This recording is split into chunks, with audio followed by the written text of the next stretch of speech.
Here we have some iPhone 13 news. Next generation A15 processor already in production at TSMC.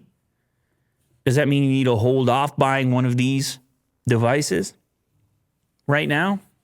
September release, what do you think, Will? Like, as far as, would you buy an iPhone 12 at this point? No.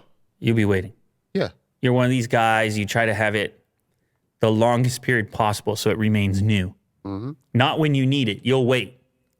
Yeah, I like to wait. No, for the next generation. You know what? There's a lot of people who agree with you on that. I mean, we've talked about it before on sites like Mac Rumors. They have the buying guide just so you don't screw up and buy the brand new thing and then it comes out. But with iPhones, it's pretty obvious what the cycle looks like, and it would be a late time to buy one of the new generation at this point. But if you, for whatever reason, were concerned that there may be certain supply issues, or if Apple was going to be facing unprecedented demand for the new one, or you wouldn't be able to get your hands on it, well, chances are you will, because they're way ahead of the game with the A15 being in production over at TSMC. And it actually is starting to look like, according to these reports, that Apple has overcome some of the problems with COVID production, like how they had to slow things down, trim down, at least in the early days of the iPhone 12, that they may be over that now. According to Digitimes, at least initial production has begun, and the new A15 processor is expected to be made in greater volumes than the A14 Bionic. TSMC has kicked off production for Apple's next generation iPhone processor, dubbed A15, and we'll see demand for the chip surpass that for its predecessor in scale, according to industry sources. So they're going to be ready to go by the sounds of it. Couple of units. No chip shortages or...